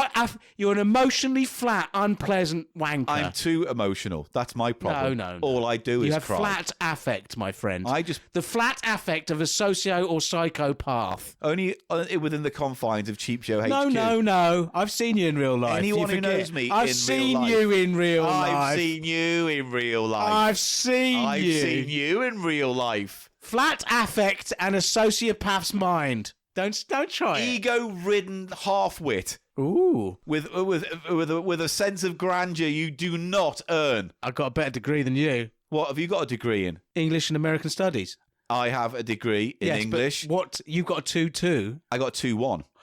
I've got a CV You're lying right on hand. now. I will show You're you right lying. now. I got a 2-1 in my degree. Oh my God! You're reshaping fucking reality. Right, I'm getting you my CV out to prove this. Well, because no, your CV, that proves it, doesn't it? Yeah, because you told me it was 2-2. I never told you 2-2. I said there was a joke about if you went to ballet university, what do you leave with? A 2-2. That was the joke. Anyway, in I'm my sick own of this. personal Press life, the button. Is this is something I'm this right is over. about? Like the it's spoon. over. The No, this fork. is over. This conversation's over. Half-wit. How dare you? Arrogant egotist. Okay, fine. I can go with that, yes. And an undeserved sense of grandeur. Yes. I'll definitely go with that as well. And this but I'm not half-wit.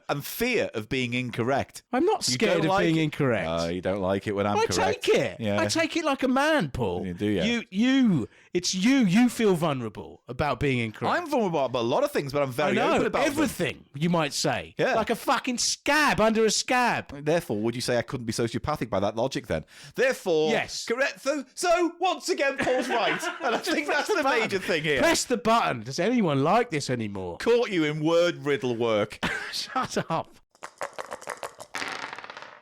Right, eBay the game. Now, it's meant to be played with 3 people minimum. Or 4. Or 4, I guess. You can do between 3 and 4 players in the box. There's no between. They're the next left number there on. could be someone with a leg missing. 3.5 players. Yeah, there could be someone with a leg missing. All right. Who was right there? Ages 10 to adult, 3 to 4 players. You don't have to get online to bid and buy eBay style electronic talking auction game. So the idea is it's a card-based bidding game, and the computer in the middle tells you when bids are open and closed, and you've got to put price cards on top of it. So we're going to play, obviously, against each other, but we'll take turns being the third person, making decisions based on the moment we're in as that third person, right? Fine. So there are 3 piles of items. Oh, it's kind of complicated because we saw the rules, and it's easy to play, but I feel like explaining it's going to over-encumber me. Over-encumber you? Yeah. Do you want me to explain it? Yeah, you do, actually. That would be interesting to see your interpretation. You've got a circular device, essentially, more than a board,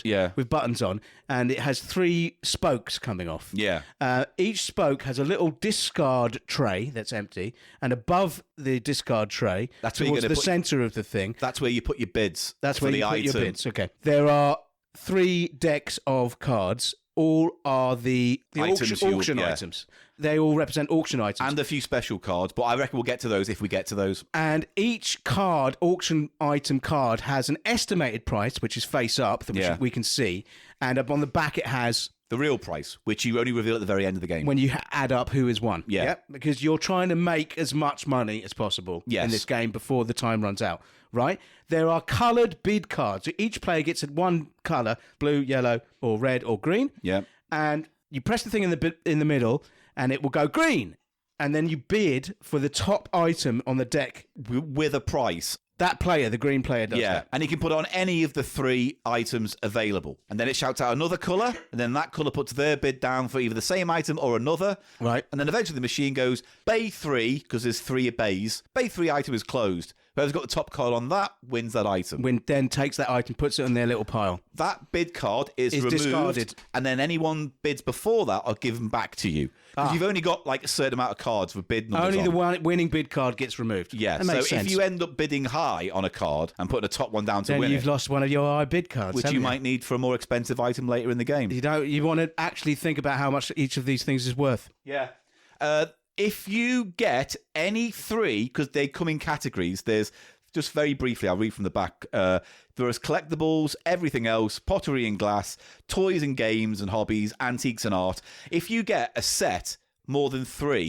that's right. If you get more than 3, you've collected a set of that genre, and that means they're double points when you count them up at the end. Okay, so you are going to trying to get these sets of 3, which is similar to Gin Rummy, where you have to get those melges. Additional, there's a card, there are some special cards in the pack, and one of them, they're called display case cards. You bid for them like you would bid with any other item. Right. And that means if you have a set of 3 cards, having a display case card as well adds more money to the overall double amount. But you have to have 3 of the same of that category already. Yeah. Okay. But you don't know when those cards are coming up, so you don't know when to bid for them or not. I see. And then that's it. And then the computer keeps spitting out numbers and bays to bid on. It's funny, all the categories feel like the early days of eBay as well. Like they wouldn't categorize items in that same way, you know? It's crazy now what you can get on eBay. Everything. Food, fucking clothing, fucking this, fucking that. So the idea is you bid until basically either all your cards are gone or the game computer says it's all over. You count up all the cards you've got based on their real price. See how many sets of 3 you got. Including their real price if you can double it and if you've got a display case. Display case extra. One extra card is called a gift card. If you win the bid on that, that means that I can ask for any item you've got that you've already won. This is at the end when we're adding up. No, you can play it during the game. Okay. So if you go and I get if you win the gift bid card, on the you card. nick. Okay. So but you do it in between pressing the button. Yeah. Okay, let's play. So we're going to play eBay the game.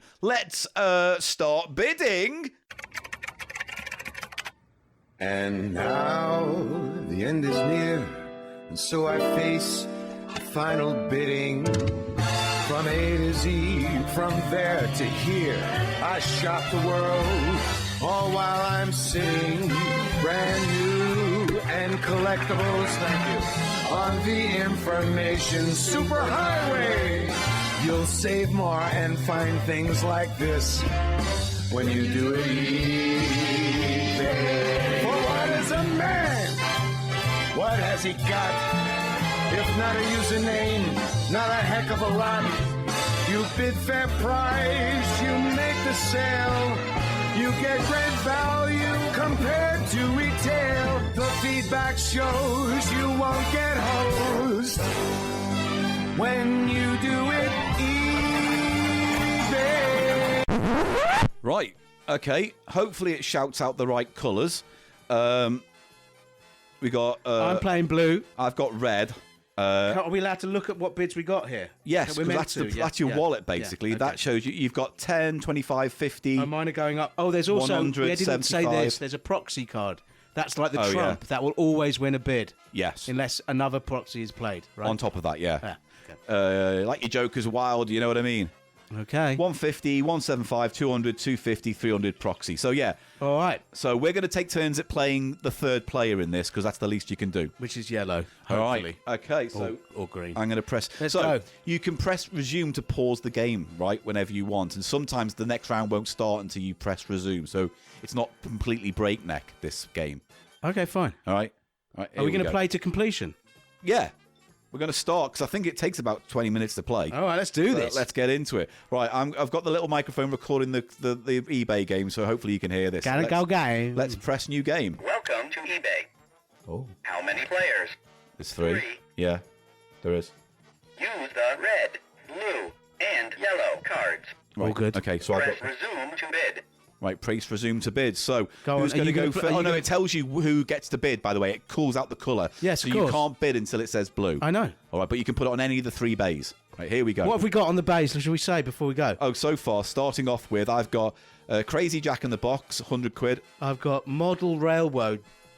Railroad set, and $500. And then G.I. Joe Astronaut. So that's our first bid. That's $100. Right, here we go. Resume. Yellow. Yellow bids. Just stick anything on. Anywhere you want. All items are still up for bid. Oh, wait, that can't count. You have to press the button first. Oh, red. I want this, so I'm going to put 50 quid on that. Blue. Right, Eli's go now. He's putting blue on. What's he going to bid for? You've got to press the button quick, or you're out of time. Yellow. This might not work, this game. All items are still up for Still bid. up for sale. Yellow. Yellow bids again. Fucking hell, just stick anything on. Red. Red. I'm going to put 100. I'm going to put £10 on that. I shouldn't have done that. Blue. Oh no, that's 50. Then 10.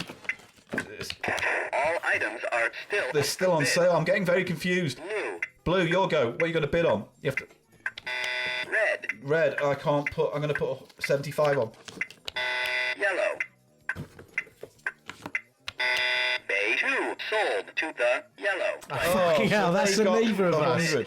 That's neither of us. 75, and they get all their cards back. That's neither of us. Now, I also forgot to mention this, and we've both been doing it wrong. Oh, but no. if you put 50 on, you can't put 10 on top of that. You've got to put a higher number on. Oh. So you've always got to do your bid on higher. We have to get rid of these as well because he won that. No. You keep the ones you didn't win the bid on. So though they stay there.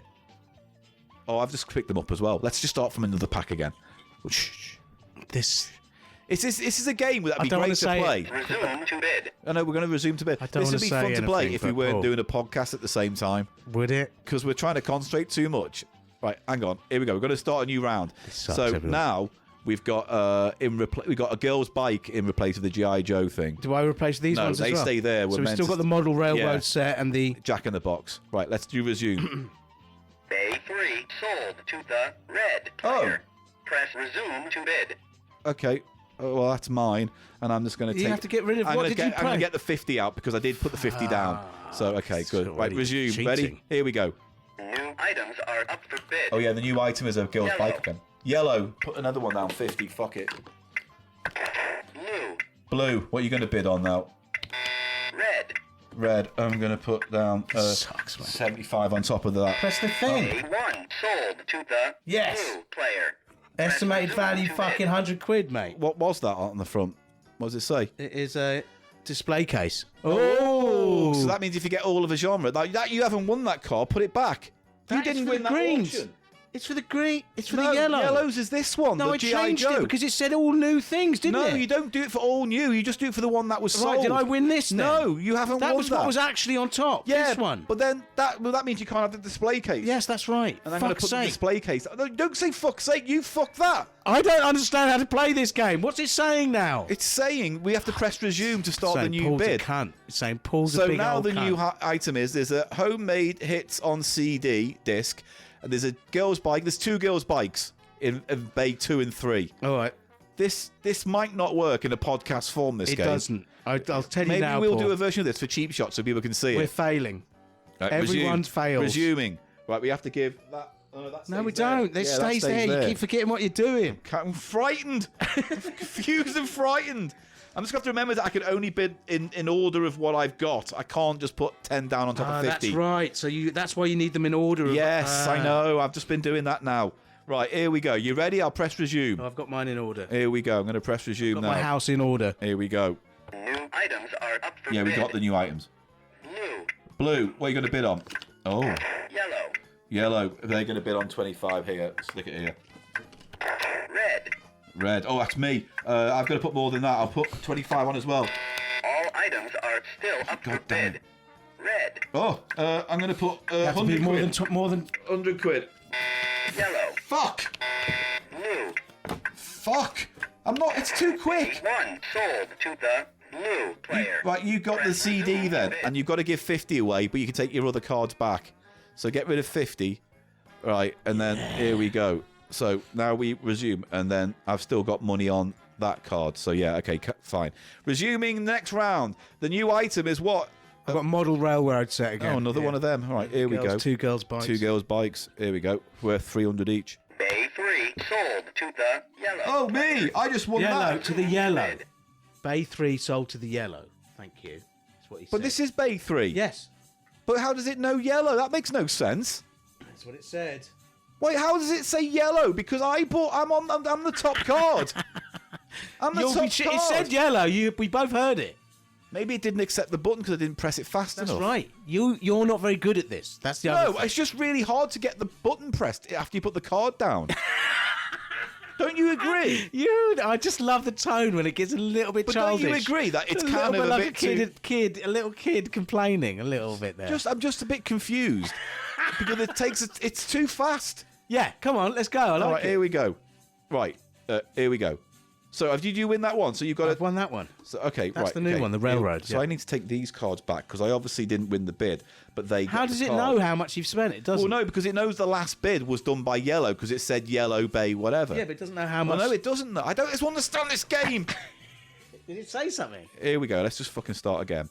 It's now a scary puppet for 100 quid in Bay 3. Oh, that's nice. Items are up for bid. Yeah, we got it. Blue. Bid on something. Blue bids £100. Red. Red, I'm going to bid £25 on that. I'm not picking up. Yellow. Yellow bids 10 on the fucking Bay 2 bike. sold to the yellow He player. keeps winning. Press resume to bid. How does this fucking... And then take 10 off and then take the other cards Oh, back? can't we? When he says resume to, can't we bid? Try and outbid him there. Yeah.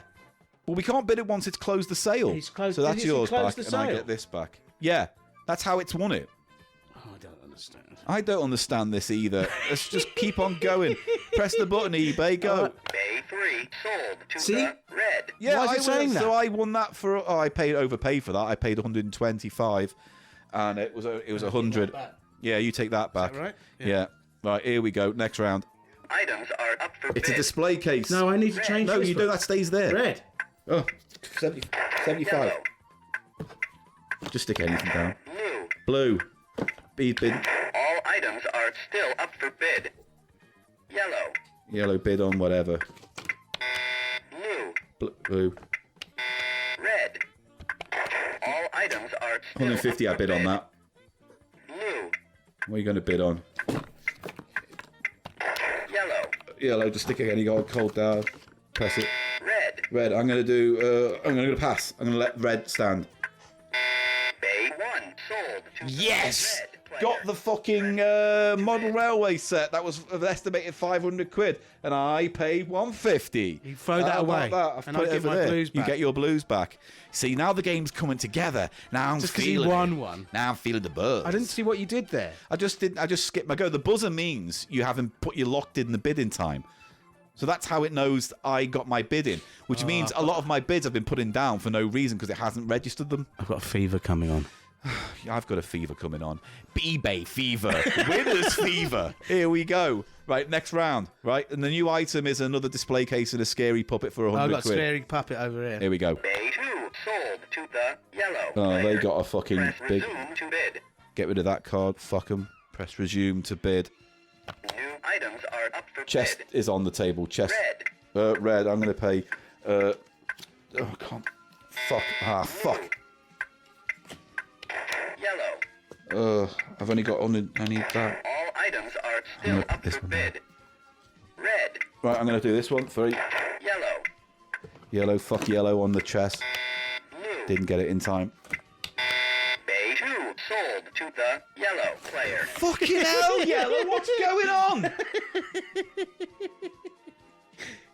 What's going on with yellow? Yellow, but I'm playing yellow and I'm winning it. You're Yellow. not. We're both playing You're yellow. not playing we all it. just stick it on the I'm same doing day. it. Who's playing yellow, Paul? We're just- I'm playing yellow. You're not playing yellow. I yellow fucking is am. yellow is the fucking just Bay 2. We're both slapping them on yellow. We haven't Not actually. Not we. I. No, because We. you're close to those cards. Who do you think you are? I am. Okay. Right, here we go. Shut up. New items are up for bid. It's all scary monkeys. Yellow. Quick, just put 100 quid on. Red. Red. I'm going to put 300 on. Blue. I'm going to put 300 on scary monkey. Bay 1 sold to the blue player. Yeah, so you get that, but you have to take the 100 quid away. Right, that will teach you, and then you get those cards back. Right, next, resume. Bay 3 sold to the red. Hey, I get that then. I get a display case. Fuck you, Daddy-O. Right. mine, isn't it? Yeah, they're yours, and I take that one back. How about that then? Right, so now there's a stop chessboard, doing scary Savile. puppet, and a gift card's on the table there. A gift card. You have to bid for them. You don't know what they're worth. All right. Right, here we go. Go. New items are up for Here we bid. go. Come on. Red. I'm going to put 25 quid on the gift card. Blue. What are you going to put down? Yellow. Yellow. What's he going to put down? You can't put yet 50 down. I put 300 on there. Blue. Yellow. Wasn't in time. You need to put something higher than 300. Red. Too late. Too late. Red. 175 on the gift card. All items are still I'm going to fucking win this. Got to win. Red. 75 on the chest. Blue. Yellow. Quick, doesn't matter. Get past. Bay 2 sold to the... Hey, I got the scary thing Press for resume to 300 bid. fucking quid. And then that monkey money goes back. That monkey. That monkey goes back as well, There's no actually. monkeys. Shut up. There are no monkeys. It's a Shut punch model. You kept saying monkey. Stop saying monkey. Monkey. You're a dick. You're a dick. Oh no, honestly, you are a terrible dick. Right, here we go. I've got only a few cards left. How many have you got? I've got like 7. 4. Oh dear, I've been a bit reckless. Right, resume. New items are up for bid. Chess, G.I. Joe. Yellow. Yellow, what are you going to bid on? Blue. Blue, what's blue going to bid on? You can't put 25 quid on top of that. Red, I'm going to put proxy. Oh, it doesn't count. 1 sold to the blue player. Wait, you can't. I'll put. How about that? I'll put the one that's 250. I'll be fair. Fine. Okay? I'll get rid of the 250. All right. Fine. I'll So you get the gift card. Thank you. And I get my cards back. And you get those 2 back. And I get this one back. 10, 50, 25, 75, 200 proxy I've got left. And now there's a Edison phonograph. Edison For phonograph. £200 on Bay 1. Record player. This whoever's listening to this has no actual fucking clue what is going on, and we've not done a very good job of explaining our play process. This is a shit show and not suitable to an audio medium, more than maybe any other game I've done recently. Picked up a nasty bug somewhere. Yeah, well, I've got the bug. The gambling bug. Right, here we go. Resume. New items are up for bid. Red. Right, I'm going to do It sucks. This sucks, man. £10 on that. Yellow. Fuck, I can't accept it. Blue. Bay 3 sold to the... Oh, I got another one, and I've got a set. And I've got my card, so that's good. Oh! We must be hitting endgame now, right? Shall Yeah, I we resume? must be. Yeah, zoom. Resume? Resume. Yeah, go on. Monkey zoom. New items are up for bid. Oh, there's a gift card. Blue. What's he going to bid on? Red. I'm going to do proxy for the gift card. Yellow. Wrong button. Bay 1 sold to the blue. Oh, you get the gramophone for 75. Get rid of that card and take all the other cards back. Whoa. Right, resume. When's this game over? Resume. Bay 2 you had the bug, man. to the yellow player. Right, yellow won that. To bid. Right, so they get the card there, and then that card Okay. over there. Yeah, go for it. Items are up for Alien bid. mask or something. Blue. Blue, you bid. 10. Yellow. Yellow, just bid anything, fuck it. Red. Red, I'm going to bid. Bay 2 sold to the red player. Press resume to bid. Yeah, I got that. And then so You've that's got a lot of stuff. And then yellow can fuck off. Do I get this back? I don't, because the vid's still there. Yeah, no, the vid's still there. So I've got 4 cards left, and there's a new item now, and that is my sister's favourite doll. Right, next go. New items are up for bid. Yep. Yellow. Yellow, bid anything, just fucking whatever. Blue. Blue, bids 25. Red. 25 on that. Bay 3 sold to the red. Yes, I got a gift card. Resume to bid. I've lost me proxy. And now there's a lovely dolly as well on this one. Ready? Resume. New items are up for bid.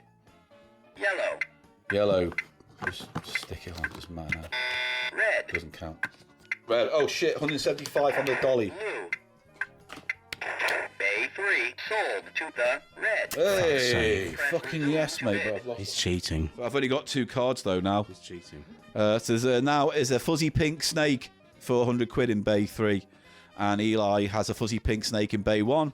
And the sister's dolly. I've got a fuzzy pit snake. Yeah, and Yeah. a pink one as well. And still 250 bid on yellow for Bay 2, which is the dolly. Which of these would you like? I'd like the fuzzy pink snake No, you more than wouldn't. life itself. No, you wouldn't. Oh, wait, I'm going to If you liked that snake that much, you would own one. use my gift card. and take your fucking... You can't take my gift card. Wait, I thought you had a display case.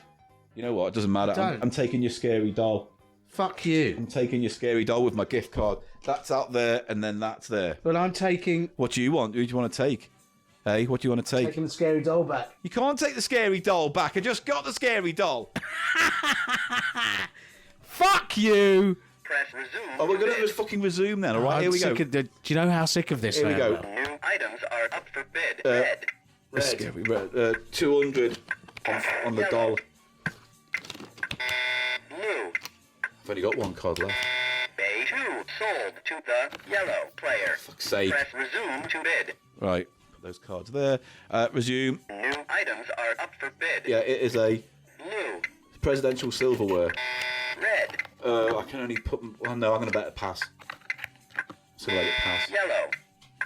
Yellow's going to bid 250 on the board. Bay 1 sold to the blue player. Oh, there you go. You got that card then. And you have to get rid of that one and then get your other cards back. Have I got any in there? Yeah. Give me my red card, you man. Give me my red card, you man. Is that right? Yeah, 25 quid and 250 I've got left now, which is not great. And I've got 200 still bid on the fizzy pink snake. Oh, and there's, 250 bid on the yellow. I haven't got many options. Right, here we go. New items are up for bid. Yeah, it's the dolly. Yellow. Yellow bids. Just put 300, fuck it. Blue. Blue. What are you going to bid on? Oh, you fucked it. Red. No, I'm going to let it pass. Bay 1 sold to the Which was it? What was it? Blue. Press resume to What bid. was it? It was that. So you lost 25 quid. Put that over there. Right. I've got 250 and 25 quid left. I've got 10, 125, 150, 200, 300, and proxy. I've spent too much here. Here we go. Bay 3 sold to the red. Yay! I got 100. Press resume to bid. I've lost 200 quid though now. New Right. items are up for bid. It's a Red. display case. Red. Oh, shit. 25 quid on the display. Yellow. Yellow's going to bid. You can just leave, actually. We can just let it... Bay 2 sold to the yellow player. Mate, you didn't need to give. Now they've got the fucking $500 silverware. How is the game that we're not really focusing on winning? This is fucking stupid. Right. Resume. New items are up for bid. What's new? Crossword Red. puzzle book. Red. Oh, I may just put 250 on that. Blue. I'm out of cards. I'm just going to sit this out now. Yellow. Bollocks. Bay 2 sold to the blue Right, player. well, he's got. Press He resume wins to that, but at least I get my money back. And there's now there's 2 display cases for 100. They're just all display cases now. Oh, blimey! Let's begin. New items are up for bid. Yep. Yellow. Yellow. Bids 250. Red. I may as well bid 250 as well. Blue. I bet you're not meant to do that. Bay 2 sold to the blue. Right, well, he gets that and I get my money back at least. Go. Bay 3 sold to the red. Yay! I got a grey Press one. resume to bid. Right, next. And it's a crossword puzzle for 200 quid now. Last round. Oh, it's the last round. Blue. Blue. Yellow. Yellow puts 300. Oh, I can bet it pass, I guess. Red. I'm going to bid for the crossword puzzle. Bay 1 sold to the blue player. Oh. Press resume. Right, and the game's over. Let's see what happens now. Is it over? Yeah, it said last round. So this is it, how it stays. Bay 2 sold to the yellow player. They get a gift Press card. resume. Bay 3 sold to the red. Yeah. Press resume. So I get the crossword puzzle for 200 quid. Right, resume. Game over.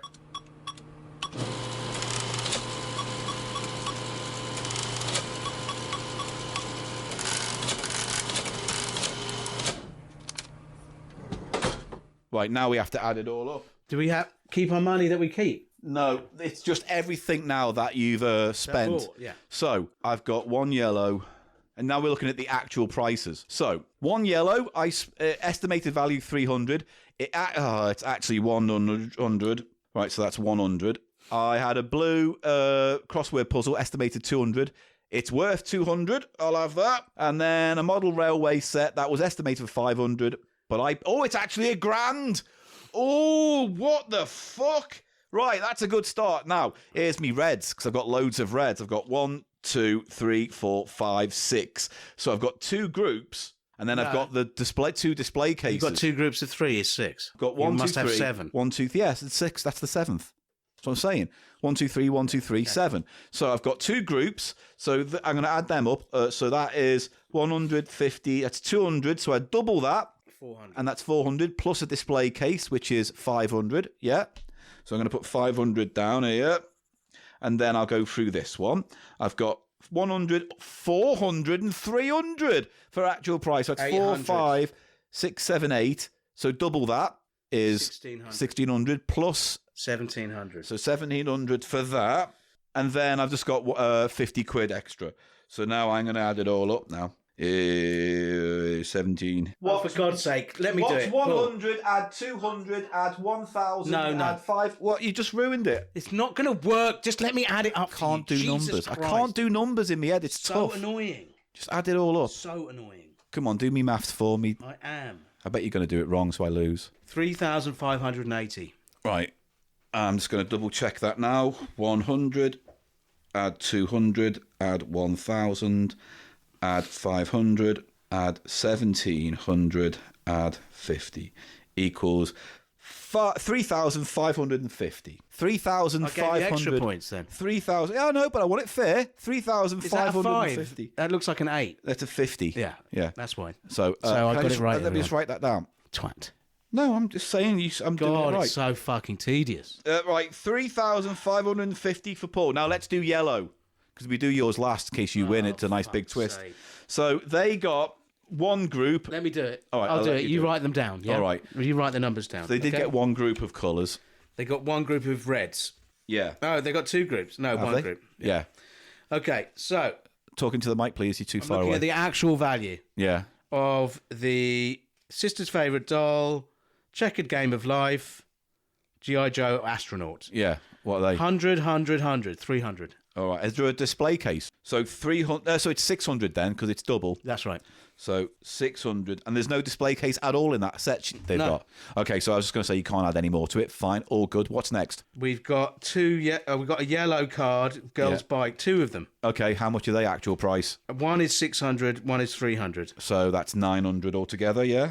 And then what? And then what have they got last? Then we've got collectibles, presidential silverware. Yeah, how much is that actual? Estimated 500, actually 200. Oof. And also another one, presidential silverware, estimated 500,000. Oof. 1,200. Is that all the cards? And then they got the gift. Which that doesn't mean anything. That's not worth anything. So let me add that up. Add 200. Add 900. Add Did you learn 600. long addition? You never learned long addition to do with a pen. Okay. Fine. I have genuine problems, mate, with numbers in my head. You do, yeah. And it is a problem that I struggle with. Equals. That's not right. Let me do it. No, give me the piece of paper. Just give me the fucking piece of paper. I put an extra number in by accident. Oh, fuck. 2,700 overall for yellow. 2,700. Now, Eli, it's up to you. Can you bring it home? Can you do a last-minute twist reveal? Oof, what's going to happen? All right, let's start with the ones that aren't in a set. I have Do you have any groups? 2 sets. 2 groups. You have 2 groups. All right, that's good. All right, but these, I've got 2 display cases. Well, I actually got 1 for each group then. That's good. So you can add the extra bonus on. 1 lone model railway set. How much is that? Estimated 500, actual 200. Okay, 200 is your starter, and then your first Let's go group. to the red set. Right, your first red set. What have you got actual price on the back? Okay, we got Scary Puppet, 300. How much is it? Is that the real price? That's the real All right, price. 300, yeah. Fuzzy Pink Snake, 50. Okay. My sister's favourite doll, 50. Okay. Double that. So that's 800. 800, yeah. Plus display case. Which is another 100. So that's 900, yeah. You got a set of blue. Yeah. Yeah, go on. How about you talking to that? Go on. Edison photograph. Yeah. Phonograph. $100. All right, so it's 100. Got jibbed on that as well. 100. Completed puzzle book, 200. 200, so that's 300. No, sorry, 100 was the actual value. So how much have you said so far? 100, 200 so far? Yeah. All right, okay. And another 100. So that's 600, double it. That's yeah? right. So 600. Plus and a display. 100. So 700. Yeah, that's it. I'm done. Is that it? So 200, 900, 700. 1,800. Plus 900. 1,800. Plus 700. 1,800. Equals 1,1800. No, 1,800. 1,800, which means, let me just do the maths one more time. In third You won. We all place know you is won. Eli Silverman. You cheated. In third place against against himself, actually. Yes, you beat yourself. I did. As you I often do. I often do. And then, yeah. Thanks for listening, everyone. 2,700 for yellow. Eli did much better when he didn't care and was playing another game. And I got 3,550, which must mean... cheating. That's not cheating. I think you were. I don't think I cheated at all. In fact, neither of us know how to play the game. You cheated. All I know is that I won. And that's ultimately all that matters. So, Eli Silverman, thank you for playing eBay. That sucked. You didn't like that game? No. Why Where's not? the strategy? What's fucking The strategy is what cards you spend and where and what items you really want. Yeah, but you don't know what their actual value is anyway. So. I know, but that's part of the risk, isn't it? That's bullshit. Oh, well, Eli didn't like it. Like, he doesn't like anything because he just complains all the time because there's no joy left in his hole. Oh, there's no joy left in my hole. I'll let you know there's plenty joy. It's a glory hole. Is it? That's how much joy's in there. Glory, glory, hallelujah. Thanks for listening, everyone. Yeah, let's wrap this up. I need to take some paracetamol. And I need to bask in the glory of a win. Well done. Well done. Thank you. I can say it. I thank you. I'm the eBay master. In fact, I'm quite shocked. In fact, eBay gum. I'm sorry. You're not. You're not sorry. I'm not sorry. I'm not sorry. Are you sorry for saying I'm sorry as this kind of deflective thing I'm you not do all sorry the time? about that either.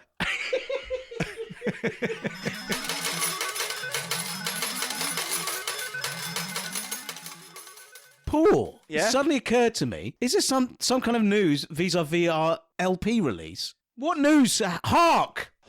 What news on the album, you cunt? I can't believe you make me use your shit words. So I did a very unusual thing because I was bored a few days ago when I was looking at the Cheap Show album, and I'm not quite sure how this all. Is it a chart? Are we on the charts? We're in the charts, everybody. Thank you for once again ruining my lead up to that. But yeah, I'm sorry, I just guessed. But I found the link because when I made the album, I had to come up with a what's it called, a code for it, a particular number for the album. It's like the ISDN number. It's something like that. Something like that, but it's called CH something comedy whatever 001. It's like books have that listing. Yeah, it's like that for an album. Right. I had to get one of those generated, and when I was looking for it online, you mean the index? Yeah, whatever. So when I was looking online for that, the website for the official charts popped up. And so, do you want to know where we charted? I think we sold like 300. In comedy? Just in general, from the options I'm seeing here, right? So, this is the official chart. You can go to officialcharts.com, look for Cheap Show.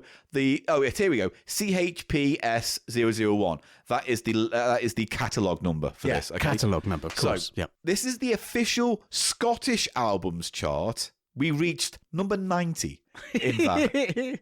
We were in the top 100 for a week. Hey! Specifically speaking, the 14th of August this year. Thanks for buying our LP, everyone in Scotland. And then, in the official independent albums chart, we reached 44. Oh, that's even better. Top 75, top 100. Yeah. And then... High five. High five. Wait, there's one more. The official independent album breakers chart. I don't know what the parameters are for that, but we were peak position 8. Oh, we got to break the top 10. Top 10, top 20, top 40, top 75, top 100. That was enough to make us charts in some parts of the internet. How funny. Yeah, it's good. But we're album charting musical artists now. So we want to thank everyone who bought it. Like the Grumbleweeds. Just like the Grumbleweeds. Maybe this is what will happen. Do you mean instead of moving into comedy from music, we'll go the other way around. But thank you, everyone who's involved in it, everyone who bought it. Noiseland, big thank you to you two. Still one of my favourite things you've ever done on this podcast, so thank you very much. And look, I'll keep it short. Everything you need to know is at our one-stop shop, thecheapshow.co.uk. Everything's there. You'll find us anywhere else on the internet from that point. Every 2 weeks on YouTube, we are now doing cheap shots, short little videos that actually end up being a bit longer than we expect, but they're lots of fun. And finally, we have lovely support from people on Patreon who get access to extra podcasts, behind-the-scenes videos, future advanced access to the cheap shots, and all sorts of bloody things. So if you'd like to join their number, patreon.com/cheapshow. Give what you can, but only if you can. And we're back next week. You're right. Hopefully, if I don't Coughing, get hospitalised with this. A terrible bug. Well, if anyone would like to audition for co-host for filling in Eli's position. You'd be destroyed. I would probably just use AI and see how long I can get away with it. I'll just say we recorded episodes in the bank and this is all re-releases. How long do you think it would be till someone found out? I'll completely fucking John Lennon the shit out of you. His dad had a single. Did you know that? No. Terrible, isn't it? Like Sean Connery's brother, who got a film made because he looked a bit like his brother and had the surname Connery. Crazy stuff. Yeah. Anyway, your things you learn on Cheap Show. Anyway, thanks for listening, guys. I'm really sorry. Eli's been really shit really this sick. week, and I can only apologise on behalf of me and Cheap Show HQ of Eli's aggressive, He is Cheap Show HQ, unprofessional everyone. He is behaviour. Cheap Show HQ. I'm just going to have to write this. He's down. abusive. This is clearly abuse. This is going to write this down. Write as well. down We're all you 5 want. minutes And do you know what into you can do segment after 2. you've written down? I'm just going to write this down. Wipe your ass with it. Wipe. Surly. Wipe your ass. Surly behaviour. Scrape the poo-poo that leaves on your poo-poo hole. Aggressive, threatening, surly behaviour. And then from eat Eli. it. Wipe your ass with it and then munch it down. I am not touching your Grumbleweeds. I'm telling you that. Right, is that us finished then this week? Goodbye. Goodbye, everyone. Goodbye, everyone. I get the last word. Bye.